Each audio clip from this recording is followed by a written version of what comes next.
ஐயா ராசா, உனக்கு வாய் இருக்கியா? நீ கேட்டு யாருக்கிட்டையும் பொழைச்சிக்கிருவ. அதெல்லாம் வாய் இல்லாத ஜீவன், யார்கிட்ட கேட்கணும்? நான் தான் யாருக்கு இருக்கணும்.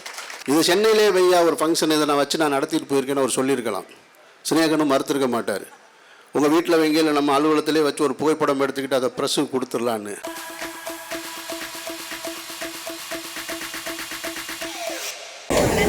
மேடையிலே அமர்ந்திருக்கும் மக்கள் நீதி மையத்தின் தலைவரும் நாடாளுமன்ற உறுப்பினரும் எனது பாசத்திற்குரிய அண்ணனுமான திரு கமல்ஹாசன் அவர்களுக்கும்,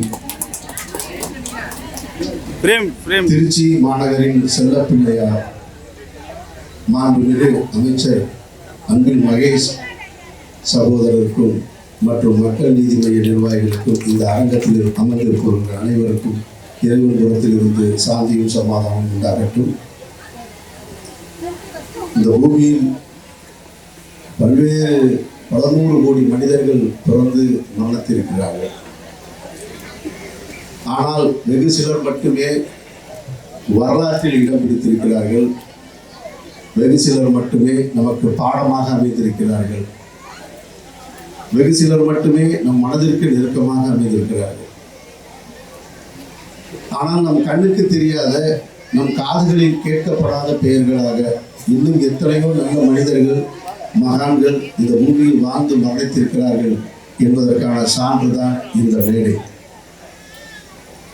சினேகன், கவிஞர் சினேகன் அப்படின்னா தமிழ் சமூகம் எங்கெல்லாம் இருக்கோ அங்கெல்லாம் இருக்கிறவங்களுக்கு தெரியும்.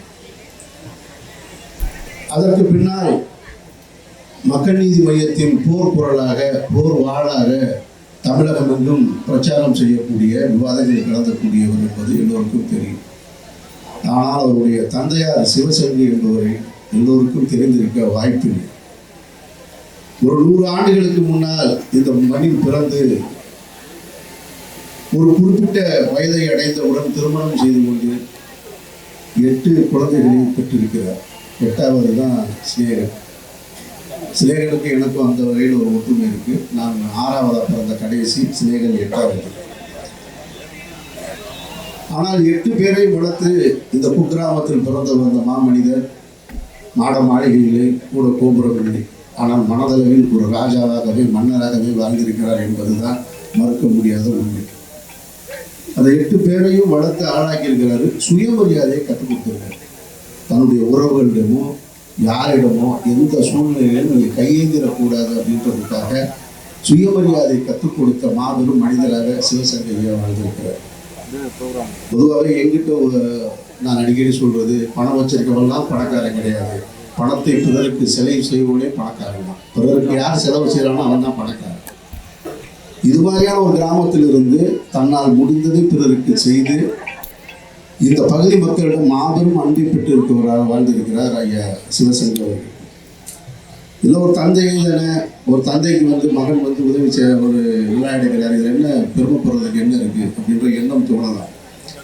ஆனால் அவர் எப்படி வாழ்ந்திருக்காருன்னா, இந்த கிராமத்தில் பிறந்து தன்னுடைய கடைசி மகன் தமிழ் சமூகம் கொண்டாடுகிற ஒரு மாபெரும் கவிஞனாக மாறினதுக்கு பின்னாலேயும், ஒரு உயர்வான இடத்துக்கு போனதுக்கு பின்னாடியும், அவர் ஒரு முறை கூட சென்னைக்கு தன்னுடைய மகனுடைய அந்த பொருளாதாரத்தில், அந்த பின்புலத்தில் வாழணும்னு அவர் ஆசைப்பட்டதே கிடையாது.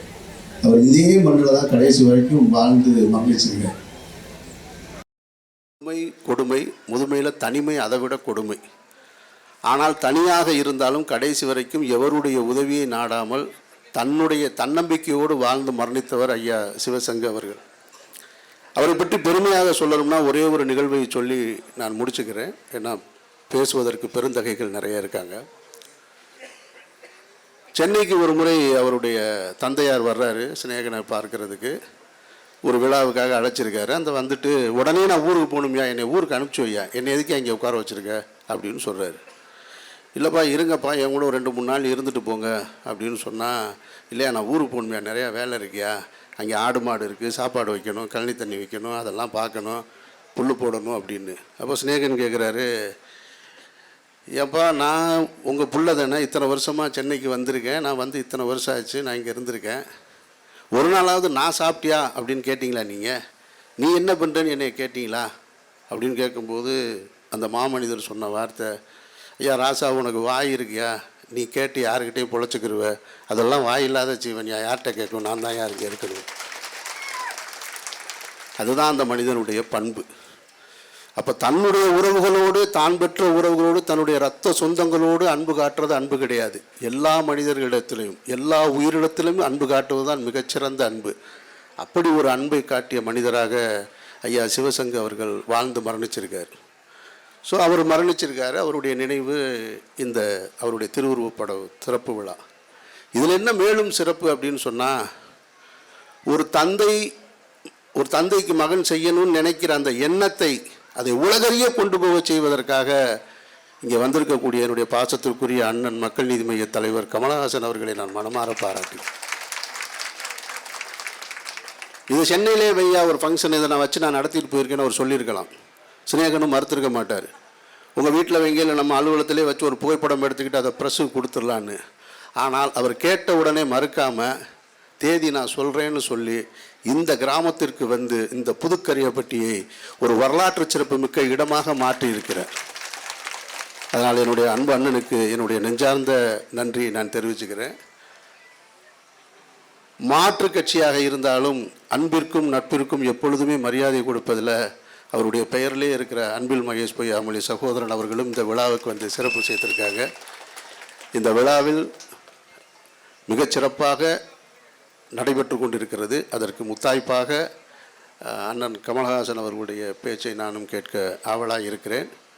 சினேகன் அவர்களுக்கு இந்த விழாவின் மூலமாக மக்கள் உணர்த்தும் கருத்து என்னென்னா, உங்களுடைய தந்தையாரைப் போல எல்லோரையும் நேசித்து வாழ்ந்து நீங்களும் இந்த மண்ணுக்கும் மக்களுக்கும் பயனுள்ள வாழ்க்கையை வாழ்ந்து மரணிக்க வேண்டும் என்று அன்பாக கேட்டு விடைபெறுகிறேன். நன்றி.